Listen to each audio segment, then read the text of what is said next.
విజయనగరం పట్టణంలో మంగళవారం బీజేపీ జిల్లా అధ్యక్షుడు ఉప్పాల రాజేష్ వర్మ ఆధ్వర్యంలో జీఎస్టీ సంస్కరణల విజయానికి గుర్తుగా విజయోత్సవ ర్యాలీ చేపట్టారు.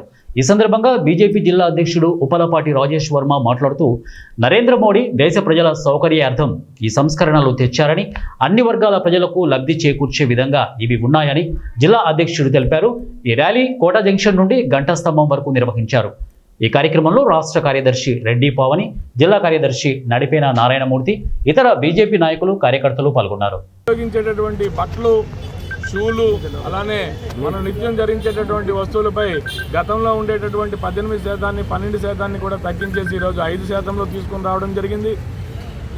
మహిళలు ఉపయోగించేటటువంటి వస్తువులు కానీ శానిటరీ ప్యాడ్స్ ఏదైతే తీసుకుంటే మనం ఈ శానిటరీ ప్యాడ్స్ మీద జీఎస్టీని పూర్తిగా సున్నా చేయడం జరిగింది. అంటే మహిళల యొక్క ఆరోగ్య భద్రత మీద భారతీయ జనతా పార్టీ, ముఖ్యంగా నరేంద్ర మోదీ గారి నాయకత్వం వచ్చిన దగ్గర నుంచి కూడా తీసుకున్నటువంటి సాహసోపేతమైనటువంటి నిర్ణయాలు కానీ ఇది కూడా చెప్పొచ్చు.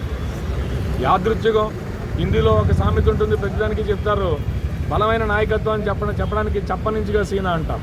అంటే 56 అంగుళాల ఛాతీ గలవాడు అని చెప్పి అలాంటి నిర్ణయమే ఈరోజు 56వ జీఎస్టీ కౌన్సిల్ సమావేశంలో తీసుకొని మరొకసారి మోదీ గారు 56 అంగుళాల తన ఛాతీని ఈరోజు తెలియజేయడం జరిగింది. ఒకవైపు అమెరికా మనపై సుంకాలు విధించి మన వాణిజ్య వ్యాపారాలన్నీ పూర్తిగా కూడా సమూలంగా నాశనం చేసేటటువంటి ఆలోచన చేస్తూ ఉన్న తరుణంలో ఒకవైపు మన వ్యాపార రంగాల్ని మనందరం కూడా కలిసి కాపాడుకోవాల్సినటువంటి ఆవశ్యకత ఉంది. దీనిపై భారతీయ జనతా